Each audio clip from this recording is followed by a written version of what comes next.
Yeah, so I was saying in web programming there are three fundamental languages that you need to understand before even diving into frameworks, and that is HTML, CSS, and JavaScript. Alright, once you have the fundamental understanding of those, then it really becomes very easy to understand any frameworks related to this. So in this we will first look at the prerequisite tools that we need, and we make sure we set up our uh, computer so that we get ready for this module. Then we will also look at the binary system of a computer and how code is being executed and the steps in code execution flow. Then we look at fundamentals of HTML, we look at fundamentals of CSS, and we look at fundamentals of JavaScript, things like syntax, variables, operators, data types, functions, objects, arrays, conditional statements, error handling, modules, DOM, and bit of data structures and algorithms using JavaScript. Alright, then we shall have a brief introduction to Node.js. Alright, so that's it. In this course we will need the following tools. So I want to believe that you already have these tools, and if you don't have, then you will need to download them. We will need to have Node.js installed on our computer, um, and then we also need npm. Of course, when you install Node.js, it already comes with npm, which is a node package manager. Then we will need also to install a Mongo database. We were supposed to use Postgre database, but because we are doing ManStack, I think MongoDB works much better, so we need to install Mongo database. And then we need to install MongoDB Campus, which is graphical user interface for interacting with MongoDB to be able to visualize the tables and indexes. Then we also need to install the IDE, that is Integrated Development Environment, which is a tool that we will use to write the code, both HTML, CSS, and JavaScript. Then we will need to install Git, which is a tool for code management. So you need also to download and install Git. Then we need to install Postman, which is an API testing tool for testing the APIs that we're going to build. And then we will need to, of course, have NodeMon, which already comes with the Node Package Manager. And for this module, we are going to use these languages, that is HTML, Hypertext Markup Language, CSS, and JavaScript. And then we will also look at the frameworks of each. So we look at Bootstrap. Bootstrap is a framework for CSS. React.js is a framework of JavaScript for the front end, and Express.js is a framework also for Node.js that we will be using to build our backend APIs. So when we move later in the later concepts and lessons, we are going to see what's a framework, what is a difference between a programming language like JavaScript and framework like React.js. React.js is still a framework of JavaScript, is still a JavaScript code, but why do we need to use a framework as opposed to maybe using a plain programming language like JavaScript? Alright, so with that said, I already have these tools on my desktop, so I also urge that you download. In case of any challenges in installing any of these tools, please let me know so that I can be able to guide you through installing them. I've already shared the links for each of these on our group, so just click on the link and then download, and then double click on the exe file, and then you're going to follow the steps on the screen and you get it installed on your computer. Alright, so let's look at lesson 2 of this module. And lesson 2 is talking about the binary system of computer. So when we were introducing computers, we said a computer is a digital or electronic device that does the processing, takes the input, does the processing, and gives out the output. All right. And so because it's an electronic device, it works on a binary system.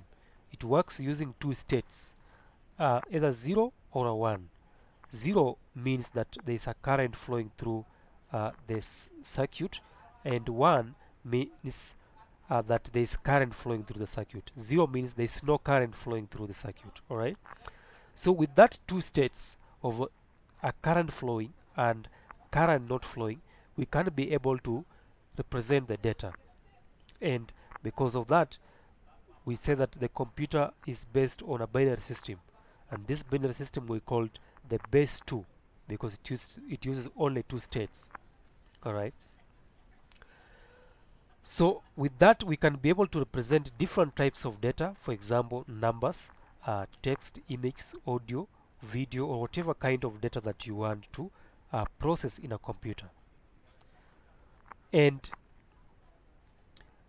that you can see it clearly here, where we have when the state is on, we can represent it as 1, and when the state of a switch is off, we can represent it with a 0. So this makes the binary the language of that computer. So the computer basically uses that representation, because if it is an electronic device, it means it has several switches on the motherboard, and those switches, it is either there is current flowing them or there is no current flowing through it, and that's why you need power to be able to operate a computer. Right. So if there is no current, then we can choose to represent a 0. For example, we have a text. We can store this text using binary codes. All right. Using a binary codes, we could say that the letter A is represented by 0 1 0 0 0 0 0 1. So how many switches are we using to represent one letter? We are using like 8 switches, whereby 2 of the switches are on and 6 of them are off. So when we have this state where 6 switches are off, 2 switches are on, then we can say that can represent a letter A. Okay, what about a letter B? We could say a letter B can be represented by, let's say we have 3 switches on and 5 switches off, and like that. So by switching on and off and alternating between that switch, we can be able to represent endless number of information or data. All right. So images are stored as binary colors, audios are stored as waves or sound waves, which are finally converted into zeros and ones and is stored in form of a digital signals. All right. So therefore, when you write a program in whatever language you write it, whether you're using Java, whether you're using JavaScript, or whether you're using Python, or whatever programming language that you're using, that code that you are writing on the editor or in the Visual Studio Code, we call that code the source code. And for that code to be executed or to be processed by the computer, that code has to be converted from the human readable form into a form of zeros and ones. Then once it is in form of zeros and ones, or it is in form of a binary instruction, then the CPU can be able to execute it. All right. So understanding of a binary system or understanding of a binary format as a developer helps you to manage your data, how your data is going to be stored.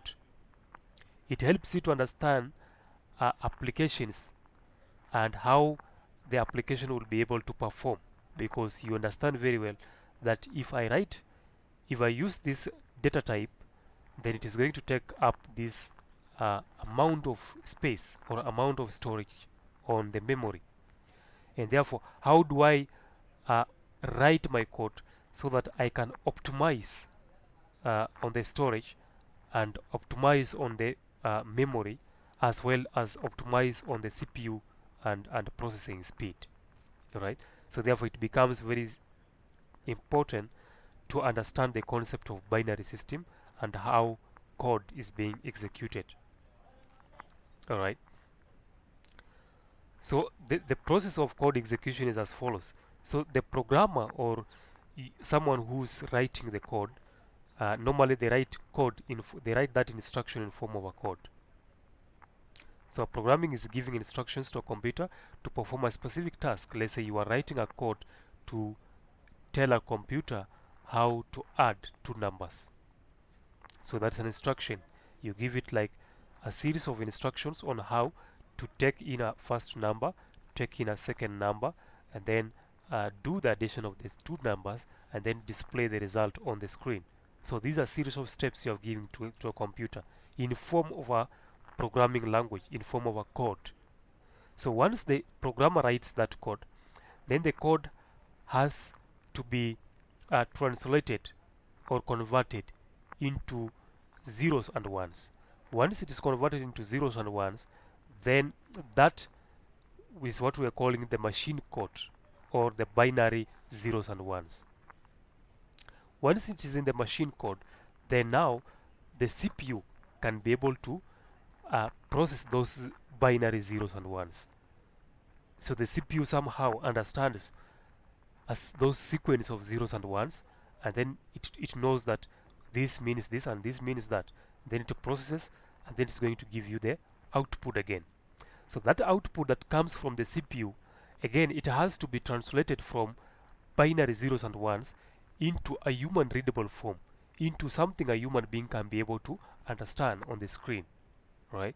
So again, that is how your code is going to be executed. So we have from the source code, okay, to binary code or to a machine code, and then finally it is executed and you have the result. All right. So then when you write code using any of the programming language and you save it, that code basically it is saved on your storage device on your computer. So some computers, maybe your computer might be using a hard disk, others might be using a solid state disk, others might even be using a CDs or DVDs, others might even be using flash disk as a storage device.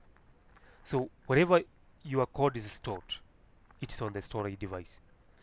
Then when you run the code, when you run your program, the small program that you've written, when you start running it, then that code is going to be loaded from where it is stored into a memory, which we normally call it the RAM or the random access memory. So once your code is on the RAM, then translation happens. So the translation happens to machine code, and then now the CPU, which is the central processing unit, we talked about it earlier in the structure of a computer, it will now fetch that code from the memory or the RAM, and then it begins to execute it. Now the way the CPU executes that code depends on the type of the programming language you're using. We have several hundreds of programming language outside there. You might not need to know all of the programming language. Maybe you only know one, or you know two of them. So based on the programming language that you're using, some programming languages are compiled languages, okay? They are compiled languages. And some programming languages are interpreted languages. Now, what do we mean by these two concepts?